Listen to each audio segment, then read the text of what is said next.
So, HBO's new mega show, The Last of Us, is finally here.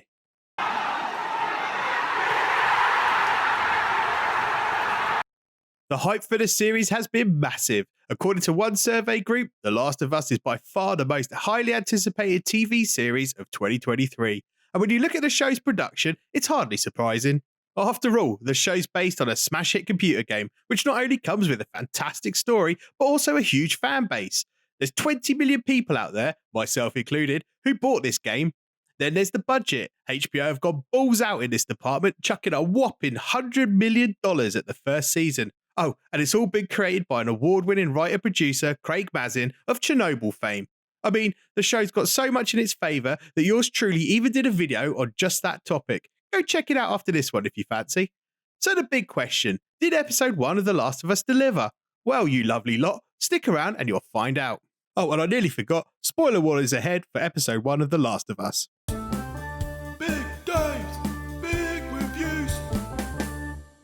The show starts with a brief introduction into fungal infections. Not the kind I get on my feet after my Saturday morning rugby match, but rather the kind where animals are turned into zombies via a mushroom-related brain infection. It's a real thing, you can look it up. This is done via a lovely scene showing a TV discussion show from the 1960s.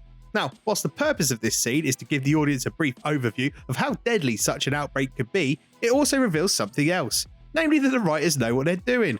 Brief as the scene is, the writing is tight and well written. Something noticeable given how bloody awful TV show writing's been lately. But you have not seen what I've seen. I have seen my share. You have not seen what I have seen. We then get the title sequence, and I for one was getting serious Game of Thrones vibes. Instead of a map of Westeros, we explore a landscape of what I presume is a fungus spore developing. This is accompanied by a lovely, understated soundtrack.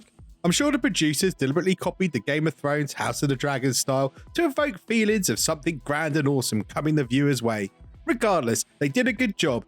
Simple, but effective.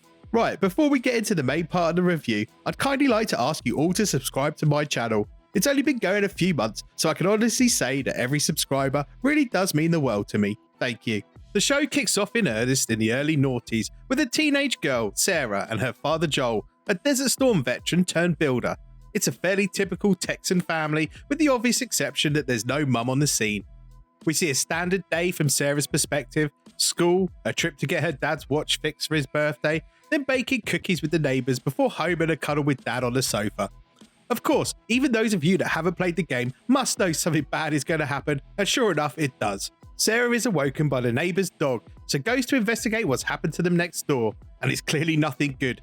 The couple are both lying in pools of blood whilst their very elderly mother gnaws away at them. She spots Sarah and breaks into a run, which gives the audience its first clue as to what our protagonists are facing. You see, early in the day, the elderly lady could barely move in her wheelchair, so what's happened to her that she's now half Usain Bolt and half Dracula? That's one of the things that makes The Last of Us so scary. The infected aren't slow, shambling zombies, but fast and deadly. Well, the newly infected are at least. We'll see in later episodes what happens to people infected for longer periods of time, and trust me, it's bloody horrific. So anyways, Sarah escapes the house and meets up with the returning Joel and his brother Tommy. They've also clearly witnessed something disturbing, as both are bloody close to all-out panic. But there's no time for chat, as right behind Sarah is the elderly neighbour turned killing machine, who Joel gives the wrench treatment to, smacking her in the head and seemingly killing her. The three get into the truck and attempt to flee the scene, but there's pandemonium in all directions and no real information as to what's going on beyond speculation that it's related to a virus. We then see the show flex its financial muscles for the first time with a spectacular scene in the local town. Tommy is desperately trying to drive through the main street, but hundreds of people are running across it in all directions. The coordination of so many people and cars is great. The camera work is fantastic too. It builds to a crescendo when a plane crashes not far from our cast and the whole screen goes black. It's really high production stuff. You could be watching a big budget film at this point, such is the quality. Sarah regains consciousness for us to discover their truck's wrecked and her ankle is hurt. Tommy is separated from the other two, but they agree to meet up outside town. Joel carries Sarah, only for a runner, that's the name for the newly infected zombie people by the way, to spot them and begin chasing. Just as the runner is going to grab them, a soldier appears and shoots it. The relief is short-lived, however, after the soldier radios his command for instructions as to what to do with Joel and Sarah. After a brief exchange, he opens fire on them, only for Tommy to kill him with his rifle. Unfortunately, whilst Joel is only lightly wounded, Sarah is mortally so. We see a devastated Joel hugging his daughter and the end of the introduction of the show. So far, the show's been great. In many places it aligns shot for shot with the game. And as a fan of the game, I was happy to see this. But I must admit, I thought they may pad out this section of the story a bit more. My guess is they'll do it via flashbacks in subsequent episodes. The story now advances 20 years as we rejoin Joel, who's now living in the Boston quarantine zone, controlled by the government. It's a depressing place where people work for food rations, but at least they're protected from the infected by the military. The police and military strictly enforce harsh laws to try and keep the infected out and the healthy working. Let's just say that those eco-fascist numpties you see blocking roads and trying to destroy artworks wouldn't last 5 minutes if the police from The Last of Us were about.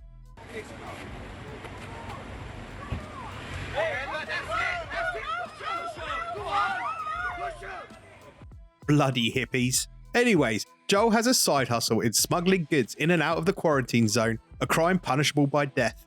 He's got a partner, Tess, who's just been ripped off by a gang of scumbags over a deal for a car battery. We're also introduced to Ellie, played by Bella Ramsey, a young girl currently being held prisoner by a group known as the Fireflies. The Fireflies are sort of freedom fighters who want proper government re-established rather than the martial law, COVID lockdown government currently running the quarantine zones with an iron fist. Their leader, Marlene, is played by Merle Dandridge, who actually played the same role in the computer game. It's a nice touch there. She was great in the game and she's great here too. Lovely to see her back in the role. Marlene reveals that there's something special about Ellie and that her entire crew of Fireflies will leave that night to get Ellie to a new location. To do this, they need a car battery and so go to the same gang that just screwed over Tess and Joel. The deal clearly goes south and Marlene and her companion are wounded and the dodgy car battery dealers are killed. It's at this time that Tess and Joel turn up looking for revenge for their car battery deal betrayal too, only to discover the wounded Fireflies. Marlene realises she's too injured to get Ellie to safety, so hires Joel and Tess to smuggle her to the intended destination, and both groups split up. Ellie and Joel wait together in a somewhat frosty environment while Tess goes off to scout the route ahead. After a while, they set off and leave the quarantine zone for the great outdoors. Ellie remarks that it's the first time she's been outside of a quarantine zone. It's not long before they run into a soldier who, despite efforts to bribe him, insists on scanning them all for infection. Ellie says bollocks to that and shakes him in the knee, forcing Joel to choose between saving her life by killing the soldier or letting her be shot. After a flashback to the death of Sarah, he goes full Vinnie Jones from Snatch on the bloke.